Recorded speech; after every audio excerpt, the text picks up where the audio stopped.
अल्लाह और उसके रसूल से आगे बढ़ना, तकदीम करना, हकीकतन यह है कि कोई शख्स ये देखे बगैर कि कुरान और सुन्नत किस मसले में क्या फरमा रहे हैं, खुद ही इज्तिहाद करता फिरे, खुद ही राय देता फिरे, खुद ही फैसले करता फिरे, यह है अल्लाह और उसके रसूल से आगे बढ़ना। जहां कुरान और सुन्नत खामोश हों, इज्तिहाद वहां बनता है। जहां कुरान और सुन्नत का फैसला आ गया, वहां इज्तिहाद की गुंजाइश नहीं है, वहां किसी राय की गुंजाइश नहीं है, किसी फतवे की गुंजाइश नहीं है। लिहाजा कुरान और सुन्नत मुकद्दम ठहरे, फतवा और इज्तिहाद मुकद्दम नहीं। अगर कुरान और सुन्नत का फैसला होते हुए इज्तिहाद और राय और फतवे को मुकद्दम किया गया तो यह इन्हिराफ होगा, यह तजावुज होगा, यह अल्लाह और उसके रसूल से आगे बढ़ना होगा। समझ रहे हैं मेरी बात? मुश्किल नहीं है बात, समझने की जरूरत है।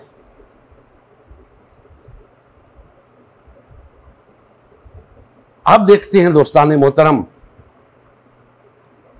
कि ये आयत मुकद्दसा इनफिरादी तौर पे नबी करीम सल्लल्लाहु अलैहि वसल्लम की मौजूदगी में लोगों को इस बात से रोक रही है कि अल्लाह के रसूल से आगे ना बढ़ो,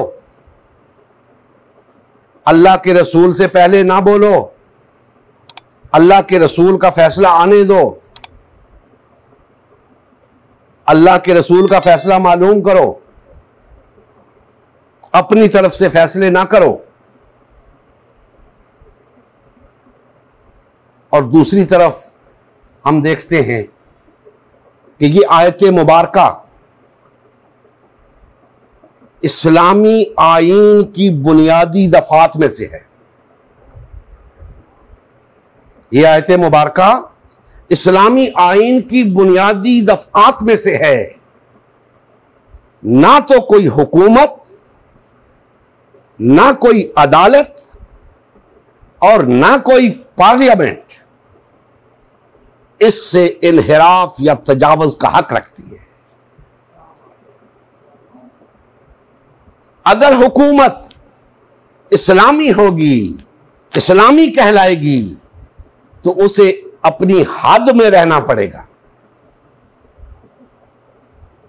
अदलिया अगर इस्लामी होगी तो उसे भी अपनी हद में रहना पड़ेगा। पार्लियामेंट अगर इस्लामी होगी तो उसे भी अपनी हद में रहना पड़ेगा। अल्लाह और उसके रसूल से आगे बढ़ने की इजाजत नहीं। यही फर्क है एक मुस्लिम जज और गैर मुस्लिम जज के अंदर, कि मुस्लिम जज इन हुदूद से तजावुज नहीं कर सकता। अगर कुरान और सुन्नत के अंदर फैसला मौजूद है, ऐसे अहकाम मौजूद हैं जिनकी रोशनी में फैसला मुमकिन है, तो वो अपनी तरफ से फैसला नहीं कर सकता। उसे लाजिमन कुरान और सुन्नत का रेफरेंस देना पड़ेगा। तो गोया इस्लामी आईन की बुनियादी दफात में से है ये शिक कि तमाम इदारों को अपनी अपनी हद में रहना होगा। हद से तजावुज अल्लाह और उसके रसूल के अहकामात से तजावुज तस्वर होगा, अल्लाह और उसके रसूल के अहकामात से इन्हिराफ तस्वर होगा।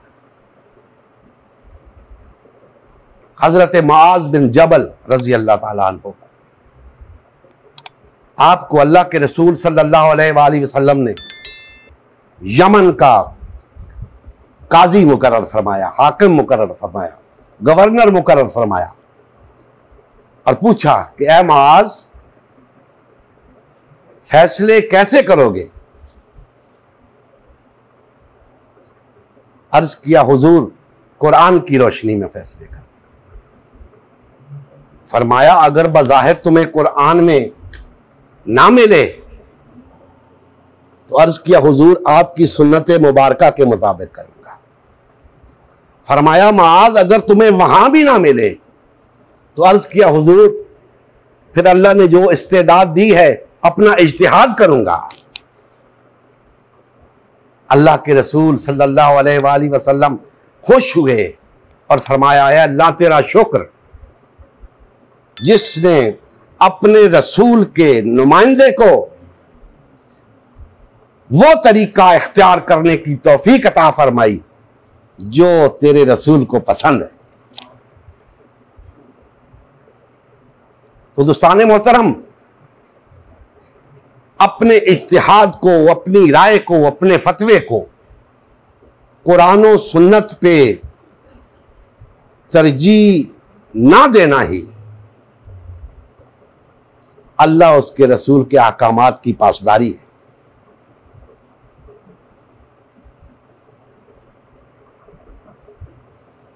ये आयत मुकद्दसा हमें हर दौर के लिए ये सबक दे रही है कि अगर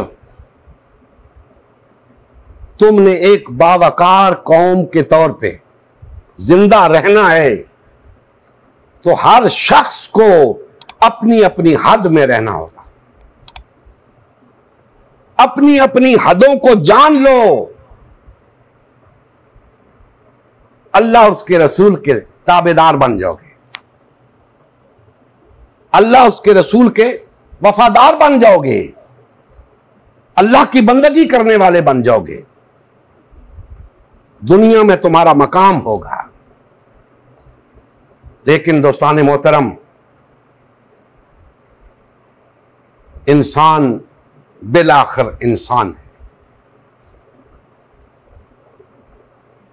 हद से तजावुज करना गोया इसकी गुट्टी में पड़ा है। हद से तजावुज करना ये ऐसा ही है जैसे वो शीरे मादर समझ के इसे पी रहा। इंसान अज़ल से हद से तजावुज करता आया है, क़यामत तक करता रहेगा। लेकिन इसका मतलब हरगिज़ ये नहीं कि अल्लाह और उसके रसूल ने इसकी इजाजत दी है। हरगिज़ नहीं।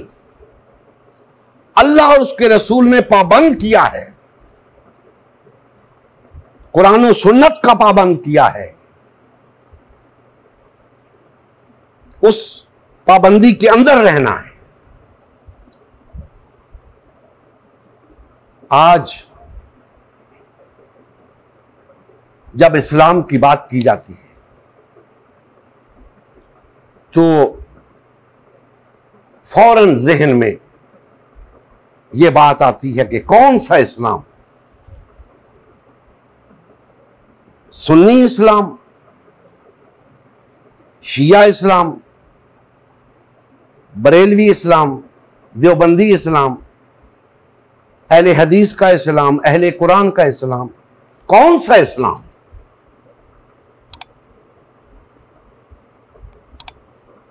हालांकि हकीकत यह है, सब से पूछ ले, सब कहेंगे नहीं, इस्लाम तो एक ही है।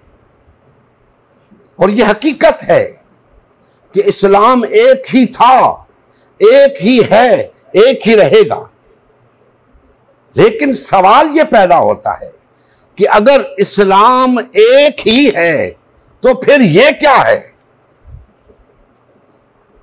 यह सुन्नियत, शीइयत, बरेलवियत, देवबंदियत, अहले हदीसियत, ये क्या है? ये पार्टियों में तकसीम होना क्या है? ये जमातों में तकसीम होना क्या है? ये तफरका क्या है? अगर मुझसे पूछें तो ये अल्लाह और उसके रसूल से आगे बढ़ना है।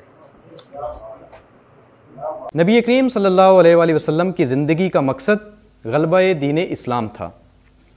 इस मकसद के हुसूल के लिए उम्मत मुस्लिमा की तश्कील हुई। उम्मत मुस्लिमा ने नबी करीम सल्लल्लाहु अलैहि वसल्लम की सयादत व क़यादत में इस्लाम को गालिब व नाफिज़ किया। जब तक उम्मत मुस्लिमा में वादत रही, इस्लाम का गलबा बरकरार रहा। जैसे ही उम्मत मुस्लिमा में तफरका रोनमा होना शुरू हुआ, यानी पार्टीबाजी शुरू हुई, इस्लाम का गलबा जाता रहा। आज गलबा दीन इस्लाम की बहाली की वाहिद सूरत उम्मत मुस्लिमा की तश्कील नौ है। अल्हम्दुलिल्लाह, हमने गलबा दीन इस्लाम की बहाली के लिए अल्लाह के रसूल की जमात उम्मत मुस्लिमा को बाल व फाल करने का बेड़ा उठाया है। ये हमारा ही नहीं, हर कलमा गो का अव्वलीन फरीज़ा है कि हर किस्म के बातिल और तागूती निज़ाम के ख़िलाफ़ उठ खड़ा हो और गलबा दीन इस्लाम की बहाली के लिए फ़िरका वारियत और पार्टीबाजी से किनारा कश होकर सिर्फ़ और सिर्फ उम्मत मुस्लिमा को बाल व फाल करने में अपना तन मन धन लगाए। इस मिशन का हिस्सा बनकर अपना फ़र्ज़ मनसिबी अदा कीजिए, हक़ मुसलमानी अदा कीजिए। मज़ीद तफ़सील के लिए हमारा यूट्यूब चैनल उम्मत मुस्लिमा सब्सक्राइब करें। हमारा फेसबुक पेज उम्मत मुस्लिमा की तश्कील नौ लाइक करें। इस पैगाम को ज़्यादा से ज़्यादा शेयर करें। सवाल व जवाब या फ़ीडबैक के लिए हमारा व्हाट्सएप ग्रुप या मैसेंजर ग्रुप ज्वाइन करें या इस नंबर पर रब्ता करें। नंबर और तमाम लिंक्स डिस्क्रिप्शन में भी मौजूद हैं। जज़ाकल्लाह खैर।